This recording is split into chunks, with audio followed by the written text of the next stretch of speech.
ಕಾರ್ಮಿಕರಿಗೆ ಮಾಸಾಸನ 3,000 ರೂಪಾಯಿ ಕೊಡಲೇಬೇಕು. ಶವ ಸಂಸ್ಕಾರ ವೇಳೆಯಲ್ಲಿ ಕೂಲಿಯನ್ನು ನಿಗದಿ ಮಾಡಲೇಬೇಕು.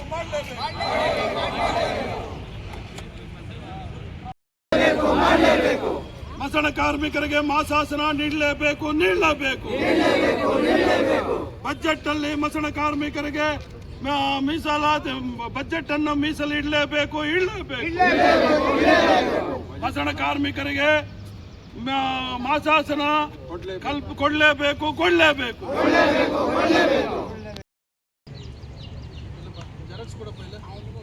ರಾಜ್ಕುಮಾರ್ ಸರ್ ಅಲ್ಲಿ ಕೊಡಿ ಒಂದು ಅವ್ರಿಗೊಂದು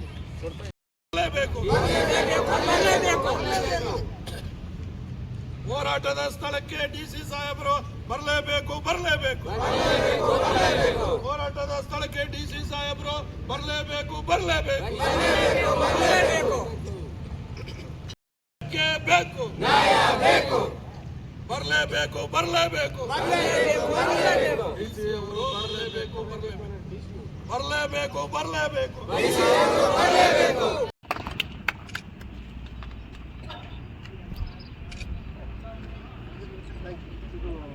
ಅದೆಲ್ಲವನ್ನು ಕೊಡಿಸ್ತೀವಿ. ಅವ್ರ ಲ್ಯಾಂಡ್ ಹೋಲ್ಡಿಂಗು ಕ್ಯಾಪ್ಚರ್ ಮಾಡಿ ಅವ್ರಿಗೆ 1 ಎಕರೆ 1.5 ಎಕರೆ 2 ಎಕರೆ ಇದ್ದರೆ ಉಚಿತವಾಗಿ 12,000 ರೂಪಾಯಿ ಪ್ರತಿ ವರ್ಷ ಕೊಡ್ತೀವಿ. ಏನು ಇದಕ್ಕೆ ಯಾವುದು ನಿಮ್ಮ ಬಿತ್ತನೆ ಬೀಜ ರೈತ ತೊಗೊಳಕ್ಕೆ ಈ ಡ್ರಿಪ್ ಇರಿಗೇಷನ್ ಹಾಕ್ಕೊಡ್ತೀವಿ. SC ಯೋಜನೆಗಳಲ್ಲಿ ಬೋರ್ವೆಲ್ಲು ಪಂಪ್ಸೆಟ್ಟು ಎನರ್ಜೈಸೇಷನ್ನು ಉಚಿತವಾಗಿದ್ದಾವೆ ಯೋಜನೆಗಳಿದ್ದಾವೆ. ಹಂತವಾಗಿ ಅವ್ರಿಗೆಲ್ಲ ಕೊಡೋವಂಥದ್ದನ್ನೆಲ್ಲ ನಾವು ಮಾಡ್ಬೋದು. ಎಲ್ಲ ಮಾಡೋದಕ್ಕೆ ನೀವು ನಿಶ್ಚಿತವಾಗಿ ಸರ್ ಅದಕ್ಕೆ ನಾವು ಕೇಳ್ತಿದ್ದೀವಿ. ನಮ್ಮ ಈ ಮಸಣ ಕಾರ್ಮಿಕರಂತ ಏನಿದ್ದಾರೆ ಇವರನ್ನು ಗಣತಿ ಪಂಚಾಯತ್ ಮೂಲಕ ಗಣತಿ ಮಾಡಿಕೊಡಿ ಅಂತ ನಾವು ದೃಷ್ಟಿಯಿಂದ ಕೇಳ್ತಿದ್ದೀವಿ. ಆದರೆ ಅವ್ರು ಯಾರು ಮಾಡಲಿಕ್ಕೆ ಮುಂದೆ ಬರಲಿಲ್ಲ ಅಂತ ಹೇಳ್ಬಿಟ್ಟು ನಾವೇ ಗಣತಿ ಮಾಡಿ ನೀವು ಮಾಡಿ ನೋಡೋಣ. ಈಗ ನಿಮ್ಮ ಹಕ್ಕುಗಳು ಏನೇನಿದ್ದಾವೆ ಖಂಡಿತವಾಗ್ಲೂ ನಾನು ಈಗ ಡಿಸ್ಟ್ರಿಕ್ಟ್ ನಮ್ಮ ಹಂತದಲ್ಲೇ ಅದಕ್ಕೆ ಸಾಕಷ್ಟು ಪರಿಹಾರಗಳು ಇದ್ದಾವೆ ಆಯಿತಾ. ಅದನ್ನು ನಾವು ಮಾಡ್ತೀವಿ ಅಂತ ಹೇಳ್ತಾ ಇದ್ದೀನಿ. ಖಂಡಿತ ಸರ್ಕಾರ ಮಾಡೋದು ಸರ್ಕಾರ ಮಾಡೇ ಮಾಡುತ್ತೆ. ಈ ಇವೆಲ್ಲ ನೀವು ಗಮನಕ್ಕೆ ತಂದಾಗ ಅವರು ಮಾಡೇ ಮಾಡ್ತಾರೆ. ನಮ್ಮ ಹಂತದಲ್ಲಿ ಏನಿದೆ ಅದು ಈಗಾಗಲೇ ಪಾಪ ಸರ್ಕಾರ ನಮ್ಗೆ ಅವಕಾಶಗಳನ್ನ ಕೊಟ್ಟು ನಾವು ಮಾಡಿದಂಗೆ ಅದು ಇದಾಗುತ್ತೆ. ನೀವು ಮಾಡ್ತಾ ಇರೋದ್ರಲ್ಲಿ ಆ ಎಲ್ಲ ಮಾಹಿತಿಗಳನ್ನು ತಗೊಂಡು ಬಂದರೆ ಅದನ್ನೆಲ್ಲ ಇಟ್ಕೊಂಡು ನಾವು ಸಕಾರಾತ್ಮಕವಾಗಿ ಮಾಡೋದು.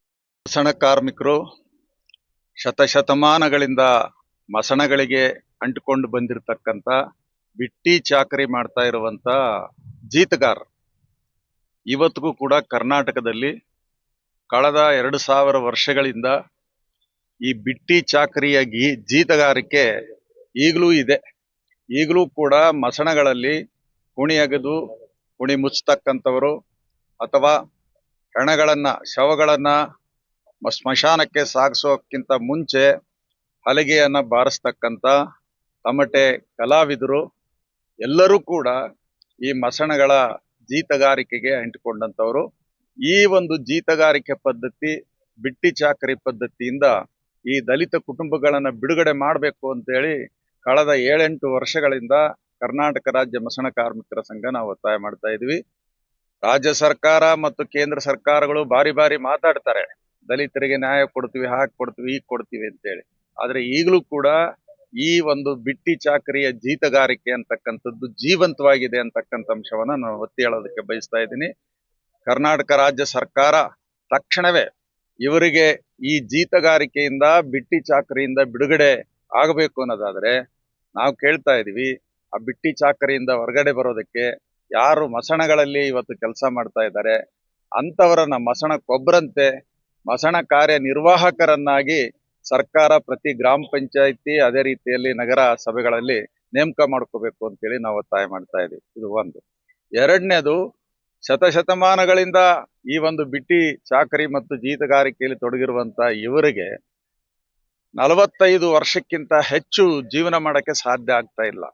ಈ ಒಂದು ಮಸಣಗಳಲ್ಲಿ ಕೆಲಸ ಮಾಡುವಾಗ ಅವರು ಕುಡಿತದ ಚಟವನ್ನ ಅಭ್ಯಾಸ ಮಾಡ್ಕೋಬೇಕಾಗ್ತದೆ. ಯಾಕಂದ್ರೆ ಆ ಮಸಣಗಳಲ್ಲಿರ್ತಕ್ಕಂಥ ಆ ಕುಣಿ ಅಗಿವಾಗ ಹಳೆಯ ಹೆಣಗಳನ್ನ ಹಸಿಯಾಗಿ ಬರ್ತಕ್ಕಂಥದ್ದನ್ನ ಕೀಳ್ಬೇಕಾಗತ್ತೆ. ಗಮ್ಮನ್ನು ಒಂದು ಕೆಟ್ಟ ದುರ್ವಾಸನೆಯನ್ನು ಅನುಭವಿಸ್ಬೇಕಾಗ್ತದೆ. ಅದಕ್ಕಾಗಿ ಅವರು ಕುಡಿತದ ಚಟಕ್ಕೆ ಬಲಿಯಾಗಿರ್ತಾರೆ. ಮತ್ತೆ ಅವ್ರ ತಲೆಯಲ್ಲಿ ಒಂದು ವಿಷಯವನ್ನ ಈ ಜಾತಿಬದ್ಧ ಸಮಾಜ ತುಂಬಿಟ್ಟದೇನಪ್ಪ ಅಂದ್ರೆ ಇದು ದೇವರ ಕೆಲಸ ಆಗಿರೋದ್ರಿಂದ ನೀವ್ ಯಾರು ಇದಕ್ಕೆ ದುಡ್ಡು ಕೇಳಬಾರ್ದು, ಅಂತೇಳಿ ಪುಕ್ಕಟೆಯಾಗಿ ಮಾಡಿಸ್ಕೊಳ್ಳುವಂತ ಒಂದು ಪದ್ಧತಿ ಇದೆ. ಹಾಗೇನೆ ಯಾರಾದರೂ ದಕ್ಷಿಣೆ ಅಂತೇಳಿ ಕೊಟ್ರೆ ಅದನ್ನ ಮನೆಗೆ ಕುಟುಂಬಕ್ಕೆ ಕೂಡ ಬಳಸಬಾರದು ಅನ್ನುವಂತ ಒಂದು ನಂಬಿಕೆಯನ್ನ ಇವ್ರ ನಡುವೆ ಹುಟ್ಟಿಸಿ ಅತ್ಯಂತ ಕಡುಬಡತನದಲ್ಲಿ ಜೀವನ ಮಾಡತಕ್ಕಂಥ ಪರಿಸ್ಥಿತಿ ನಿರ್ಮಾಣ ಮಾಡಿದೆ. ಅದರಿಂದ ತಕ್ಷಣವೇ 45 ವರ್ಷ ಮೇಲ್ಪಟ್ಟಂತ ಎಲ್ಲರಿಗೂ ಕೂಡ ರಾಜ್ಯ ಸರ್ಕಾರ ಪ್ರತಿ ತಿಂಗಳ 3,000 ರೂಪಾಯಿಗಳ ಒಂದು ಮಹಾಶಾಸನವನ್ನ ಘೋಷಣೆ ಮಾಡಬೇಕು ಅಂತೇಳಿ ನಾವು ಇವತ್ತು ಒತ್ತಾಯ ಮಾಡ್ತಾ ಇದೀವಿ.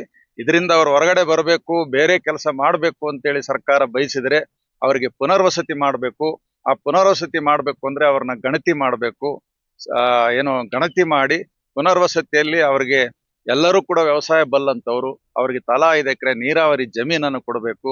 ಅವರ ಕುಟುಂಬದ ಸದಸ್ಯರಿಗೆ, ಅವರ ವಿದ್ಯಾವಂತ ಮಕ್ಕಳಿಗೆ ಇವತ್ತು ಶಿಕ್ಷಣದಲ್ಲಿ, ಉದ್ಯೋಗದಲ್ಲಿ ಅವರಿಗೆ ಮೀಸಲಾತಿಯ ಆದ್ಯತೆಯನ್ನು ಕೊಡಬೇಕು ಅಂತಕ್ಕಂಥ ಪ್ರಮುಖವಾದಂತ ಬೇಡಿಕೆಗಳನ್ನ ಇಟ್ಕೊಂಡು, ಇದ್ರ ಜೊತೆಗೆ ಈ ಒಂದು ಮಸಣಗಳಲ್ಲಿ ಕೆಲಸ ಮಾಡುವಾಗ ಅಲ್ಲಿಯೇ ಏನು ಸಾಮಗ್ರಿಗಳು ಬೇಕಾಗಿದೆ ಆ ಸಾಮಗ್ರಿಗಳನ್ನು ಕೂಡ ಇವತ್ತು ಈ ಸರ್ಕಾರ ಗ್ರಾಮ ಪಂಚಾಯತ್ ಮೂಲಕ ಒದಗಿಸಬೇಕು ಅಂತ ಕೂಡ ನಾವಿವತ್ತು ಒತ್ತಾಯ ಮಾಡ್ತಾ ಇದೀವಿ. ಮಸಣಗಳನ್ನ ಒಂದು ನಂದನವನವಾಗಿ ಡೆವಲಪ್ ಮಾಡೋದಕ್ಕೆ ಖಂಡಿತ ಇವರನ್ನ ಒಂದೊಂದು ಮಸಣಕ್ಕೆ ಒಬ್ಬರನ್ನ ನಿರ್ವಾಹಕರನ್ನಾಗಿ ನೇಮಕ ಮಾಡಬೇಕು ಅಂತೇಳಿ ಒತ್ತಾಯ ಮಾಡ್ತೀನಿ.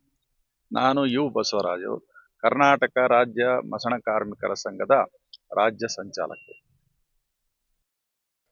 ನಾವು ಈ ಕರ್ನಾಟಕ ರಾಜ್ಯ ಮಸಣ ಕಾರ್ಮಿಕ ಸಂಘಟನೆಯ ಚಿಕ್ಕಬಳ್ಳಾಪುರ ಜಿಲ್ಲೆ ಸಂಚಾಲಕರು.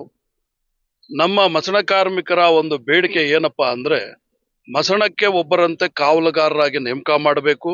ಅವರಿಗೆ ಕನಿಷ್ಠ 3,000 ರೂಪಾಯಿ ಮಾಸಾಸನ ಕೊಡಬೇಕು.